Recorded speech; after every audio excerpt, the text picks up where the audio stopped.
Hello friends, എല്ലാവർക്കും good morning. അപ്പോൾ പത്തരമാറ്റിൻ്റെ ഇന്നത്തെ സൂപ്പർ ഹിറ്റ് വിശേഷത്തിലേക്ക് എല്ലാവർക്കും സ്വാഗതം. അങ്ങനെ തുടങ്ങുമ്പോൾ തന്നെ കാണിക്കുന്നത് നമ്മുടെ നന്ദുവിനെയും അനിയുമാണ്. അപ്പോൾ അവരിങ്ങനെ നടന്നുപോയി ഇങ്ങനെ സംസാരിക്കുകയാണ്. അപ്പോൾ അനി ഇങ്ങനെ പറയുകയാണ്, ഞാനേ ബ്രസീൽ ഫാനാണ്, നിനക്കുവേ ഞാനൊരു ബ്രസീലിൻ്റെ ജേഴ്സി മേടിച്ചു തരട്ടെ നന്ദു എന്ന് ചോദിച്ചപ്പോഴേക്കും, അയ്യടാ എനിക്കൊന്നും വേണ്ട. അതെന്താ, നീ ബ്രസീൽ ഫാൻ അല്ലേ? ആ, ഞാനൊരു ബ്രസീൽ ഫാൻ തന്നെയാണ്. എൻ്റെ അച്ഛനെ ബ്രസീൽ എന്ന് പറഞ്ഞാൽ ചാകും, അതേപോലെയാണ് ബ്രസീലിൻ്റെ കളി കാണുന്നത്. അതാ പറഞ്ഞത്.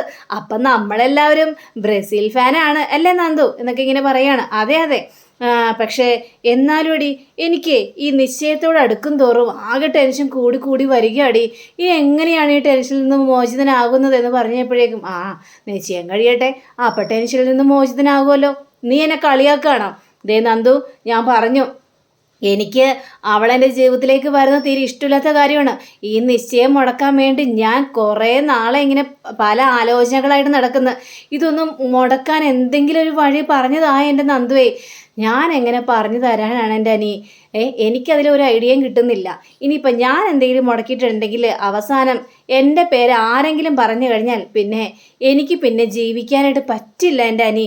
അതുകൊണ്ട് നിശ്ചയം കഴിയട്ടെന്നോ എന്നിട്ട് അവളെൻ്റെ ജീവിതത്തിലേക്ക് വരാനോ? ഒരിക്കലും ഇല്ല നന്ദു. നീയാണ് എൻ്റെ ജീവിതത്തിലേക്ക് വരേണ്ടത്. നീ ജീവിതത്തിലേക്ക് വന്നില്ലെങ്കിൽ എൻ്റെ ജീവിതത്തിലേക്ക് വേറെ ആരും വരണ്ട. എനിക്ക് കല്യാണം എന്ന് പറഞ്ഞ സംഭവമേ വേണ്ട. അനാമികയെ കല്യാണം കഴിച്ചത് എല്ലാവരും കൂടി നിർബന്ധിച്ചിട്ടാ. എന്നിട്ട് എൻ്റെ ജീവിതം എന്തായി? കുളം തോണ്ടിയില്ല എല്ലാവരും കൂടി. അവളുടെ തനി സ്വഭാവം പുറത്തു വന്നില്ലേ? ഇനി അവളായിട്ട് ഡിവോഴ്സ് കഴിയാതെ എനിക്കൊരു മനസ്സമാധാനം ഉണ്ടാവില്ല. അതിനിടയ്ക്കാ ഈ നിശ്ചയം അത് ഇതൊന്നും പറഞ്ഞുകൊണ്ട് മറ്റൊരിത് വരുന്നത്. ഈ അവന്തികയും അത്ര നല്ല പുള്ളിയൊന്നുമല്ല. അവളെ എനിക്കും തീരെ വിശ്വാസമൊന്നുമില്ല. അവളും രണ്ടും കൽപ്പിച്ച് തന്നെയാണ് എൻ്റെ നന്ദു എന്നൊക്കെ ഇങ്ങനെ പറയാണ്. എന്ത് ചെയ്യാനാണ്, വീട്ടുകാരിതെല്ലാവരും നിശ്ചയിച്ചില്ലേ. എൻ്റെ ജീവിതത്തിലും അങ്ങനെ തന്നെയാണ്. നമ്മൾ രണ്ടുപേരും പരിചയപ്പെട്ടില്ലായിരുന്നെങ്കിലേ കല്യാണം പോലും വേണ്ടാന്ന് പറഞ്ഞ് ഞാൻ അമ്മയുടെ അടുത്ത് എത്ര പ്രാവശ്യം പറഞ്ഞിട്ടുണ്ടെന്ന് അറിയാവോ? നിന്നെ പരിചയപ്പെട്ട് നിന്നെ സ്നേഹിക്കാൻ തുടങ്ങിയപ്പോഴാണ് എൻ്റെ മനസ്സിലൊരു ഇഷ്ടമൊക്കെ തുടങ്ങിയത്, ഒരു പ്രണയമൊക്കെ തുടങ്ങിയത്.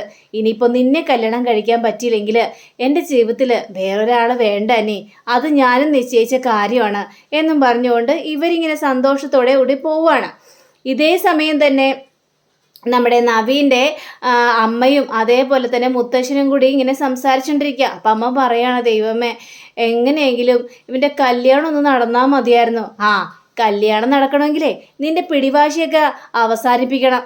അല്ലാതെ എനിക്ക് തൻ്റെയുള്ള പെണ്ണിനെ വേണ്ട എന്നൊക്കെ പറഞ്ഞു കഴിഞ്ഞാൽ ശരിയാവോ? ഇത് ഞാൻ എൻ്റെ ഭർത്താവിനോടും പറഞ്ഞായിരുന്നു. ആ സമയത്ത് പറയാം, തൻ്റെ ഇടമില്ലാത്ത പെണ്ണുങ്ങൾ നിസാരമുള്ളു, എല്ലാ പെണ്ണുങ്ങൾക്കും നല്ല തൻ്റെയുള്ള പെണ്ണുങ്ങളല്ലേ അന്വേഷിച്ച് നടക്കുന്നത് എന്നൊക്കെയാണ് എന്നോട് പറഞ്ഞത്. അവന് ബുദ്ധിയുണ്ട്, അതുകൊണ്ട് അവൻ അങ്ങനെ പറഞ്ഞു. ഏതായാലും ഏട്ടൻ അടുത്ത ദിവസം വരുന്നുണ്ട്. അപ്പോൾ ഏട്ടനും കൂടി വന്നിട്ട് കാര്യങ്ങളെല്ലാം തീരുമാനിക്കട്ടെ. ഇനി അച്ഛാ, ഞാൻ ആരോടും ഒരു എതിർപ്പിനും പോകുന്നില്ല. അവൻ ഇഷ്ടപ്പെട്ട ആരാണോ അവനത് കല്യാണം കഴിക്കട്ടെ. അല്ലിപ്പം ഞാൻ എന്ത് പറയാനാ? അങ്ങനെ വഴിക്ക് വാ. അപ്പോൾ നവീൻ അങ്ങോട്ട് വരികയാണ്. എന്താ, എൻ്റെ കല്യാണക്കാരത്തെക്കുറിച്ചാണല്ലോ പറഞ്ഞുകൊണ്ടിരിക്കുന്നത്. എടാ മോനെ, നിനക്കേ ഒരു SI ഇഷ്ടമാണെന്ന് പറഞ്ഞില്ലേടാ, ഒരു വനിതാ SIയെ. അങ്ങനെയാണെങ്കിൽ ആ വനിതാ SI തന്നെ നീ കല്യാണം കഴിച്ചു. ഞാൻ എൻ്റെ ഡിമാൻഡുകളെല്ലാം മാറ്റി വെച്ചു. എങ്ങനെയെങ്കിലും നിൻ്റെ കല്യാണം നടന്ന് കിട്ടിയാൽ മതി. ആരാടാ SI എന്ന് ചോദിക്കുമ്പോൾ നമ്മുടെ മുത്തശ്ശൻ പറയാണ്, നവീനെ, അമ്മ ആകെ തണുത്തിരിക്കുക. ഇപ്പോൾ തൻ്റെയുള്ള പെണ്ണായാലും കുഴപ്പമില്ലെന്നൊക്കെയാണ് അമ്മ പറയുന്നത്. അതുകൊണ്ട് നിൻ്റെ മനസ്സിലുള്ള പെണ്ണിൻ്റെ ആ പേരങ്ങോട്ട് പറഞ്ഞു കൊടുത്തോ എന്നൊക്കെ ഇങ്ങനെ പറഞ്ഞുകൊണ്ടിരിക്കുന്ന സമയത്താണ് വേണു വരുന്നു. അപ്പോൾ വേണു വന്ന് ഈ ഒരു സംഗതി കേൾക്ക്. അപ്പോൾ അവിടെ തന്നെ ഇങ്ങ് നിൽക്കുക. ഇവരെന്താണ് പറയുന്നതെന്ന് അറിയാൻ വേണ്ടി അവിടെ തന്നെ ഇങ്ങ് നിൽക്കുകയാണ്. അപ്പോഴേക്കും നമ്മുടെ അമ്മ ചോദിക്കണ, പറയടാ, ആരാടാ പെണ്ണ് എന്നൊക്കെ ചോദിച്ചപ്പോഴേക്കും, അതൊക്കെ ഞാൻ പറയാം. അതെ, അടുത്ത ദിവസം അച്ഛൻ വരുന്നുണ്ട്. അങ്ങനെയാണെങ്കിൽ അച്ഛൻ പോകുന്നതിന് മുമ്പ് തന്നെ ആ കല്യാണം നടത്തിയാലോ? തീർച്ചയായിട്ടും അമ്മേ, അച്ഛൻ വരട്ടെ. അച്ഛൻ വന്നു കഴിയുമ്പോഴത്തേക്ക് നിങ്ങളെല്ലാവരുടെ മുന്നിൽ വെച്ച് ഞാൻ അവരെ പറയാം. അപ്പോൾ അമ്മ ആ കല്യാണം അങ്ങോട്ട് നടത്തിന്നാൽ മതി. അപ്പം അച്ഛൻ പോകുന്നതിന് മുമ്പ് തന്നെ കല്യാണം അങ്ങോട്ട് നടക്കുമല്ലോ. എന്താടാ നിൻ്റെ മനസ്സിലുള്ള വനിതാ SI ആ നന്ദു ആണോ എന്ന് ചോദിക്കുമ്പോൾ ഒന്നും മിണ്ടുന്നില്ല നമ്മുടെ ഈ നവീന്. അമ്മ ആരാണെങ്കിലും എന്താണ്? എടാ, എനിക്ക് ആ നന്ദു SIനെയൊന്നും എൻ്റെ മരുമകളായിട്ട് കാണാനായിട്ട് പറ്റില്ല. ഇതെന്താണ് ഇത്? അമ്മ ടെൻഷനാവാതെ അമ്മേ എന്നൊക്കെ ഇങ്ങനെ സംസാരിച്ചുകൊണ്ടിരിക്കുമ്പോഴാണ് വേണു കയറി വരുന്നത്. അപ്പോൾ വേണു കയറി വന്നു കഴിഞ്ഞപ്പോഴേക്കും താനെന്തിനാണോ ഇങ്ങോട്ട് വന്നത്, താനെന്തിനാ ഇപ്പം ഇങ്ങോട്ട് വന്നതെന്നൊക്കെ ചോദിച്ചു കഴിഞ്ഞപ്പോഴേക്കും അത് പിന്നെ അതെ വക്കീൽ സാറിനോട് ഒരു കാര്യം പറയാനുണ്ട്, ഒന്ന് പുറത്തേക്ക് ഇറങ്ങി വരാവോ, ഒരു കാര്യം പറഞ്ഞിട്ട് പെട്ടെന്ന് വിട്ടേക്കാം, ശരി എന്ന് പറഞ്ഞുകൊണ്ട് പോവാണ്. അപ്പോഴേക്കും ഈ അമ്മയാണെങ്കിൽ അച്ഛനോട് പറയാണ്, ദേ അച്ഛാ എനിക്കേ നന്ദുവിനെ ഒന്നും മരുമകളായിട്ട് കാണാൻ പറ്റില്ല കേട്ടോ,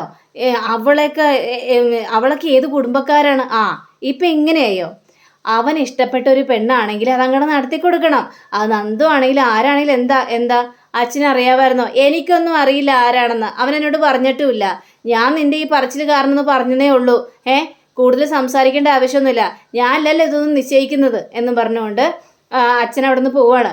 അപ്പോൾ നവീൻ വക്കീൽ വേണുവിനോട് ചോദിക്കണം, എന്തിനോട് തന്നെ കാണാൻ വേണ്ടി വന്നതെന്ന് ചോദിച്ചപ്പോഴേക്കും അതെ സാറിൻ്റെ കല്യാണാലോചനയൊക്കെ നല്ല തകൃതിയായിട്ട് നടക്കുകയാണല്ലോ, അപ്പോൾ സാറിൻ്റെ മനസ്സിലുള്ള പെണ്ണ് അത് നന്ദുവാണോ എന്ന് ചോദിക്കുമ്പോൾ നവീനൊന്ന് ചിരിക്കുകയാണ്. മനസ്സിലായ എൻ്റെ സാറേ, അപ്പോൾ സാറിൻ്റെ ചിരിയിൽ നിന്ന് തന്നെ കണ്ടുപിടിക്കാനായിട്ട് പറ്റും, അപ്പോൾ അത് നന്ദു തന്നെയാണല്ലേ സാറേ, എൻ്റെ പൊന്നു സാറേ, ആ നന്ദുവിനെ അനി സ്നേഹിക്കുന്നുണ്ടെന്നേ. ആനി സ്നേഹിക്കുന്നൊന്നുമില്ല, അതൊക്കെ തനിക്ക് വെറും തോന്നിയതാ, നന്ദു അനിയും നല്ല ഫ്രണ്ട്സാണ്, അതെനിക്ക് അറിയാവുന്ന കാര്യമാണ്, താൻ ചുമ്മാ അതും ഇതും പറയല്ലേ, താനിപ്പോൾ എന്തിനാ വന്നത്, അതല്ല സാറേ, സാറ് ഈ നിശ്ചയം നടത്താനായിട്ട് നല്ല മുൻകൈയെടുത്ത് ഇറങ്ങിയിരിക്കുകയാണല്ലോ, അതായത് അനിയുടെയും അവന്തികയുടെയും നിശ്ചയം നടത്താൻ സാറിങ്ങനെ മുൻകൈയെടുത്ത് ഇറങ്ങിയിരിക്കുകയാണല്ലോ, അപ്പോൾ അങ്ങനെ മുൻകൈ എടുത്ത് ഇറങ്ങിയിരിക്കുകയാണ്. അങ്ങനെ നിശ്ചയം നടക്കുന്ന ആ സമയത്ത് നമ്മൾ പോയി ഈ ഡിവോഴ്സ് ആവാതെ നിശ്ചയം നടന്നു എന്നൊക്കെ പറഞ്ഞു കഴിഞ്ഞാൽ പൈസ കിട്ടുമെന്നല്ലേ പറഞ്ഞത്. അതെ, ആദ്യം ആ നിശ്ചയം നടക്കട്ടേടോ, അപ്പോൾ നിങ്ങൾക്ക് പരാതി കൊടുക്കാം, അപ്പോൾ നിങ്ങൾ ചോദിക്കുന്ന പണം അവർക്ക് തരാനും പറ്റും. എൻ്റെ പൊന്നു സാറേ, ആ നിശ്ചയം നടന്നാലേ സാറിൻ്റെ ആഗ്രഹം നടക്കുള്ളല്ലേ. എടോ താനൊന്നും മിണ്ടാതിരിക്കാവോ, ഇനി ഈ കാര്യങ്ങൾ മുഴുവൻ മറ്റുള്ളവരോട് പറഞ്ഞ് താൻ പാട്ടാക്കാനായിട്ട് നിൽക്കരുത്. അയ്യോ എൻ്റെ പൊന്നു സാറേ, ഞാനൊന്നും പാട്ടാക്കാനായിട്ട് നിൽക്കുന്നില്ല സാറേ, സാറിൻ്റെ കല്യാണം കഴിഞ്ഞാൽ എനിക്കെന്താ കുഴപ്പം, അത് നന്ദുവിനല്ലേ കല്യാണം കഴിക്കുന്നത്, ഞങ്ങൾക്ക് ആവശ്യം പണമാണ്, അപ്പോൾ അതേപോലെ തന്നെ നടക്കുകയും ചെയ്യും എന്ന് പറയണം.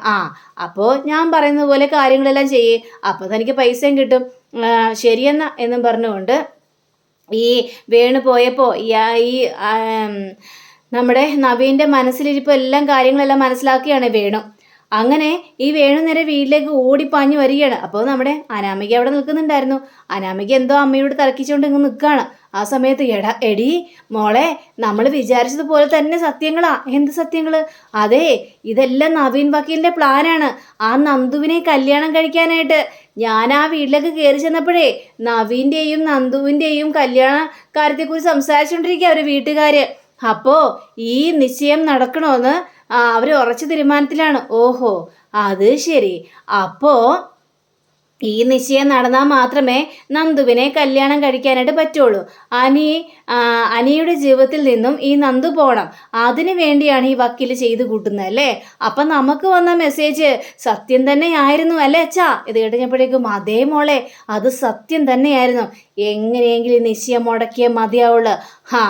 അങ്ങനെ ഇപ്പം നമ്മളെ പറ്റിച്ച് ആരും പാലം കെടുക്കാനായിട്ട് നോക്കണ്ട, ഇതെങ്ങനെയും മുടക്കണമല്ലോ എന്നൊക്കെ പറഞ്ഞിട്ട് അതെ അച്ഛാ. അപ്പോഴേക്കും അമ്മ ചോദിക്കണം, എടി ഈ നിശ്ചയമൊക്കെ മുടക്കിയടി, നീ സ്നേഹിക്കുന്ന ആള് നല്ലവരാ ചതിയനാണോന്ന് ആർക്കറിയാം. ഞാൻ സ്നേഹിക്കുന്ന ആളെ നല്ലവൻ തന്നെയാ. ഇത് ഡിവോഴ്സ് ആയിക്കഴിഞ്ഞ് ഞങ്ങൾ രണ്ടുപേരുടെയും കല്യാണം നടക്കും, അതിനുശേഷം ഞങ്ങൾ അങ്ങോട്ട് പറക്കും. പിന്നെ പറഞ്ഞാൽ മതി, ചതിക്കാതിരുന്നാൽ മതി. ഇന്നൊന്നും മിണ്ടാതിരിക്കുക, ആദ്യം നിശ്ചയം മുടക്കാനായിട്ട് നോക്കട്ടെ, നമ്മുടെ കയ്യിൽ കിട്ടാനുള്ള പൈസ എല്ലാം കിട്ടണം, അല്ലെങ്കിലേ നമ്മളെ പറ്റിച്ചൊരു പാലം കിടക്കും എന്നൊക്കെ ഇങ്ങനെ മനസ്സിലിങ്ങനെ ചിന്തിക്കുകയാണ്. അങ്ങനെ പിന്നീട് കാണിക്കുന്നത് അന്ന് രാത്രി എല്ലാവരും കൂടി ഇന്ന് ഇങ്ങനെ ഫുട്ബോൾ കളി കാണുകയാണ്. അപ്പോൾ ബ്രസീൽ ടീമുണ്ട്, ഫ്രാൻസ് ടീമുണ്ട്, പോർച്ചുഗൽ, ഫ്രാൻസ്, അങ്ങനെ കുറേ ടീമുകളൊക്കെ ഉണ്ട്. ടീമുകളിൽ നിന്ന് എല്ലാവരും ഇങ്ങനെ ഒരു കളിക്കുമ്പോൾ ഭയങ്കരമായിട്ടും കൈയടിക്കലും ബഹളവും ഒക്കെയാണ്, ഭയങ്കരമായിട്ടും കളി കാണുകയാണ്. അപ്പോൾ നമ്മുടെ ബ്രസീലായ ഈ അനിയൊക്കെ ആണെങ്കിൽ പറയുകയാണ്, ഓ കണ്ടില്ലേ, അവൻ്റെയൊക്കെ കളി കണ്ടില്ലേ, ഇതാണ് മുത്തശ്ശ, ഈ ബ്രസീൽ എന്ന് പറഞ്ഞാൽ ബ്രസീൽ തന്നെയാണ്. അപ്പോൾ നമ്മുടെ മുത്തശ്ശനാണെങ്കിൽ ആര് പറഞ്ഞു, അതെ ഈ അർജൻറ്റീന തന്നെയാ, അർജൻറ്റീനയെ വെല്ലാനായിട്ട് ഒരു ടീമും ഇതുവരെയും വന്നിട്ട്. അപ്പോഴേക്ക് അഭി പറയണ, അയ്യടാ അതൊക്കെ അങ്ങോട്ട് മനസ്സിൽ വെച്ചാൽ മതി, ഈ പ്രാവശ്യമേ ഫ്രാൻസ് ജയിക്കും, ഫ്രാൻസ്. ഒന്നും മിണ്ടാതിരിക്കാവോ? അപ്പോഴേക്കും മുത്തശ്ശി വന്നിട്ട് പറയാണ്, നിങ്ങൾക്ക് എന്താ ഉറക്കമൊന്നും ഇല്ലേ? ചുമ്മാ ഈ ഫുട്ബോളും കളിയും കണ്ടിരിക്കുന്നു. നിങ്ങൾക്ക് വേറെ ഒരു പണിയില്ലേ? എങ്ങോ രാജ്യത്ത് അവർ ജയിക്കുന്നതിന് നമുക്കെന്താണ് പ്രശ്നം? നമ്മൾക്ക് അതിലെന്താണൊരിത്? നമ്മുടെ ഇതിന് വല്ലതുണ്ടോ? നമുക്ക് എന്തെങ്കിലും ഗുണമുണ്ടെന്ന് ചോദിക്കുമ്പോൾ, അതെ, ഈ ഫുട്ബോളിനെ കളിയെക്കുറിച്ച് തനിക്ക് അറിയാൻ പാടാത്തത് കൊണ്ടാണ് വസുന്ധരെ എന്ന് മുത്തശ്ശനും പറയാണ്. അപ്പോഴേക്കും ഈ നമ്മുടെ ജലജ പറയാണ്, അല്ലെങ്കിലും ഈ ക്രിക്കറ്റൊക്കെ അടിപൊളിയാണ്. ഓ, നശിപ്പിച്ചു. ഫുട്ബോൾ കളി കണ്ടുകൊണ്ടിരിക്കുന്ന സമയത്ത് അവൾ ക്രിക്കറ്റ് കളിയും കൊണ്ട് വന്നു. ചുമ്മാ ഓരോ കാര്യങ്ങളും പറഞ്ഞുകൊണ്ട് മൂഡ് കളഞ്ഞു. ഓഫ് ചെയ്യടാ മക്കളെ, നമുക്കിനി നാളെ കാണാം.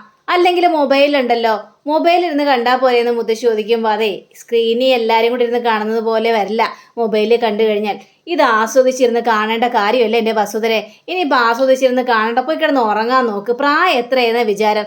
എന്നിട്ട് കുട്ടികളോടൊപ്പം ഇരുന്ന് ഫുട്ബോൾ കളി കാണുന്നു, നാണമില്ലല്ലോ എന്നൊക്കെ പറഞ്ഞുകൊണ്ട് വിളിച്ചുകൊണ്ട് പോവുകയാണ്.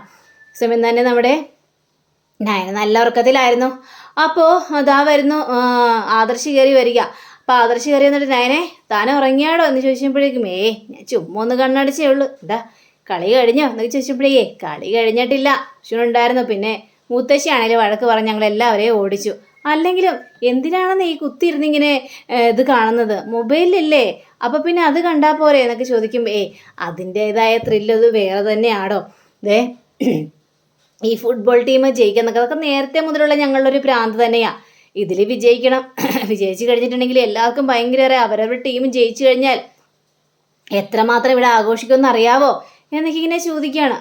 എനിക്ക് മനസ്സിലായ കാര്യങ്ങൾ. താൻ ഏതായാലും കിടന്ന് ഉറങ്ങിക്കോ നയന, ഞാൻ കുറച്ചും കൂടി കാണാനുണ്ട്.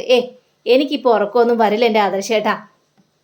ഇനി കുറേ കഴിയണം ഉറക്കം വരണമെങ്കിൽ. തൽക്കാലം ഉറക്കമൊക്കെ പോയി. അങ്ങനെ ഈ ഫോണിലിരുന്ന് ഫുട്ബോൾ കളി കാണുകയാണ് ബാക്കിയുള്ളതെല്ലാം കൂടി. ആ ഗോൾ അടിച്ചത് ഞാൻ കണ്ടില്ല, ഒന്നും കൂടി കാണട്ടെ എന്നും പറഞ്ഞുകൊണ്ടാണ് നമ്മുടെ ആദർശ് ആ ഫുട്ബോൾ കളി കാണുന്നത്. അങ്ങനെ നമ്മുടെ അഭിയെ കാണിക്കുകയാണ്.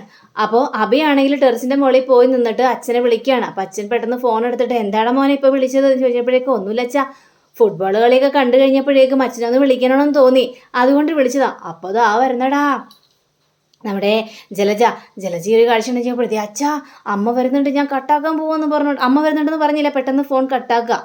ഫോൺ കട്ടാക്കി കഴിഞ്ഞപ്പോഴേക്കും ഇവരെന്താ പെട്ടെന്ന് കട്ടാക്കി കഴിഞ്ഞത്. അപ്പോൾ ജലജ എന്ന് ചോദിക്കണം, ആരാടാ ഫോണിൽ? അത് പിന്നെ എൻ്റെ ഒരു ഫ്രണ്ടായിരുന്നു. ഫ്രണ്ടോ? ഏത് ഫ്രണ്ട്? ആരെയാടാ നീ വിളിച്ചത് എന്ന് ചോദിച്ചപ്പോഴേക്കും, നമുക്ക് എന്താ പ്രശ്നം, ഞാൻ നോക്കട്ടെ നിൻ്റെ ഏത് ഫ്രണ്ടാണ് ഈ സമയത്ത് വിളിച്ചത് എന്ന് പറഞ്ഞുകൊണ്ട് ഫോൺ തട്ടിപ്പറിച്ച് അങ്ങോട്ട് മേടിച്ചെടുക്കുകയാണ്. അമ്മേ, ഇത് വളരെ മോശമായ കാര്യമാണ് കേട്ടോ, ഈ ഫോൺ എന്തിനാ എൻ്റെയും തട്ടിപ്പറിച്ച് മേടിച്ചത് എന്ന് ചോദിച്ചു കഴിഞ്ഞപ്പോഴേക്കും, ഞാൻ നോക്കട്ടേന്നേ എന്നും പറഞ്ഞുകൊണ്ട് ഈ ഫോണിൽ കൂടി നേരെ വിളിക്കുകയാണ്. വിളിച്ചു കഴിഞ്ഞപ്പോഴേക്കും, ഹലോ, ആരാ? അപ്പോൾ പെട്ടെന്ന് ഇയാൾ ഹലോ എന്ന് പറഞ്ഞു പോയി. പെട്ടെന്ന് തന്നെ ജലജയുടെ സൗണ്ടാണെന്ന് അറിഞ്ഞപ്പോഴേക്കും നാഗേന്ദ്രൻ ഫോൺ കട്ടാക്കി കഴിഞ്ഞപ്പോഴേക്കും അയാൾ ഫോൺ കട്ടാക്കി. ആരാടാ വിളിച്ചത്? സത്യം പറയടാ. അയ്യോ അമ്മ, അതെൻ്റെ ഫ്രണ്ടാണെന്ന്. നിൻ്റെ ഫ്രണ്ടാണോ അല്ലെങ്കിൽ നാഗേന്ദ്രനാണോ? അയ്യോ, ഞാൻ അച്ഛനെ കണ്ടിട്ട് പോലുമില്ല. അച്ഛനോ? ഏതാണ് നിൻ്റെ അച്ഛൻ? നിനക്ക് അങ്ങനെ ഒരു അച്ഛനില്ല.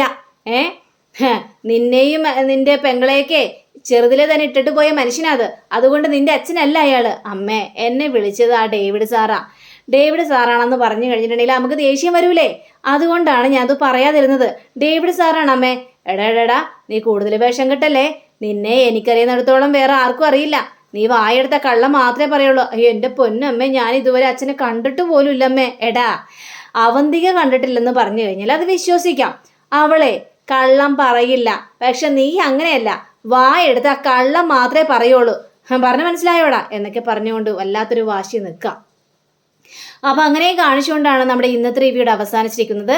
അടുത്ത റിവ്യൂവിനെ കാത്തിരിക്കുക, സബ്സ്ക്രൈബ് ചെയ്യുക. എല്ലാവർക്കും നല്ലൊരു ദിനം ആശംസിച്ചുകൊണ്ട് തന്നെ നമസ്കാരം. Thank you. ബൈ.